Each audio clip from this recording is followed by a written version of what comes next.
राज ठाकरे उद्धव ठाकरे यांच्या युतीची चर्चा जोरदार असताना दुसरीकडे काही जणांनी असा अंदाज बांधला आहे की दोनही नेते जर एकत्रित आले तर राज्यात मोठी हालचाल होऊ शकते। मात्र भाजपला काय वाटतं? आपल्यासोबत भाजपचे ज्येष्ठ नेते तथा खासदार डॉक्टर भागवत कराड आहेत। काय सांगाल, दोन्ही ठाकरे बंधू एकत्रित येऊ शकतील का?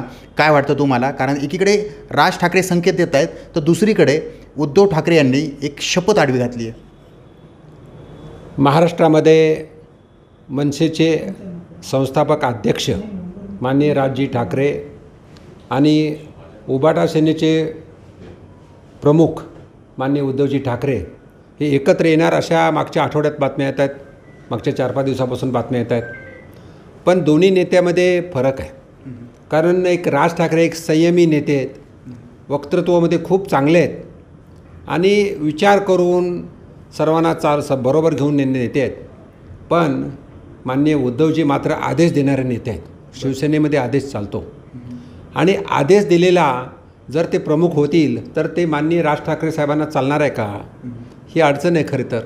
आणि जर हे एकत्र यायच्या गोष्टी होत असती तर त्याच वेळेस दोन्हीमध्ये फूट झाली नसती, कारण त्याच वेळेस शिवसेना फुटली त्यावेळेस तर हृदयसम्राट माननीय बाळासाहेबजी ठाकरे जिवंत होते, त्यांच्यासमोर शिवसेनामध्ये फूट झालेली आहे आणि मनसे निर्माण झालेली आहे।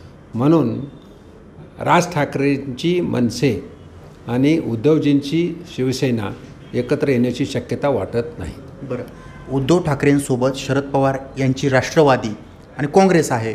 एकीकडे बाळासाहेबांनी बोलून दाखवलेलं होतं की मी दुकानं बंद करेल, मात्र परिस्थिती येऊ देणार नाही। काय वाटतं मला? त्यामध्ये उद्धवजींचे जे कोणी मार्गदर्शक असतील किंवा त्यांच्याशी जे एक समन्वय समिती असेल त्यांनी खरं तर हा निर्णय व्हायलाच नको होता, कारण ज्या दिवशी काँग्रेसबरोबर उद्धव सेना गेली त्यावेळेसपासून त्यांचा ऱ्हास होतो आहे। डे बाय डे उद्धव सेना कमी होती आहे आणि एक वेळ अशी येईल जर हे काँग्रेसबरोबर राहिले तर उद्धव सेना राहील का नाही अशी शंका वाटते। म्हणून त्या पक्षाचे ते सर्व आहेत, ते निर्णय घेतील। पण एक सर्वसाधारण जनतेचं मत असं आहे की उद्धव सेना ही काँग्रेसबरोबर असायला नको आहे, उद्धव सेना ही माननीय पवारसाहेबांची राष्ट्रवादी यांच्याबरोबर नको असायला आहे। आणि हेच मत हिंदू हृदय सम्राट माननीय बाळासाहेब ठाकरे साहेबांचं होतं आणि त्याचा त्यांनी आदर केला पाहिजे। पण सत्तेसाठी 2019ला सत्तेसाठी उद्धवजी स्वतः महायुती जनतेचा आदेश सोडून ते राष्ट्रवादी आणि काँग्रेसबरोबर गेले आणि त्यातूनच त्यांचा ऱ्हास सुरू होता। बरं, म्हणजे हा एक मोठा अडथळा म्हणता येईल का याला? कारण विचार कुठंतरी जुळत नाहीत, मात्र तुम्ही हिंदुत्वाचे विचार सोडून जर त्यांच्यासोबत जात असाल तर हिंदुत्वाची कुर्बानीच म्हणावं लागेल। हिंदुत्वाची कुर्बानीच म्हणता येईल, कारण महायुती ही एक वैचारिक युती होती। शिवसेना भाजपचं हिंदुत्व हे एक वैचारिक एकत्र होतं, त्यामुळं सर्वसामान्यांना जे हिंदुत्ववादी विचार आहे, जे राष्ट्रीयत्वाचा विचार करतात त्यांना यांना मतदान करणं सोपं होतं। पण आता काँग्रेसची युती, राष्ट्रवादीशी युती, राष्ट्रवादी अर्थात पवारसाहेबांची राष्ट्रवादीशी युती, म्हणून डे बाय डे उद्धवजीची सेनेचा ऱ्हास कमी होणार, लोकप्रियता कमी होणार, यात कुठलीही शंका नाही। बरं, पण ते उद्धव ठाकरेंनी राज ठाकरेंना एक अट घातली आहे, अट म्हणजे शपथ घातली आहे। यातून काय वाटतं तुम्हाला? उद्धव ठाकरेंचा राज ठाकरेंवर विश्वास नाही?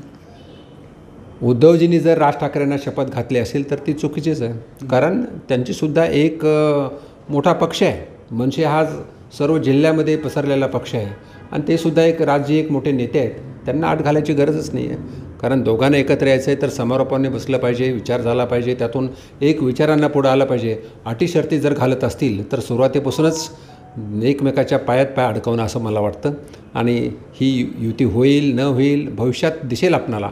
पण माझं मत असं आहे की युती होणं शक्य नाही। नक्कीच आपण या ठिकाणी पाहताय भाजपचे ज्येष्ठ नेते डॉक्टर भागवत कराड यांनी देखील ही युती होणे शक्य नाही आहे असं स्वतःचा अंदाज म्हणा किंवा अशी प्रतिक्रिया जी आहे ती दिलेली आहे।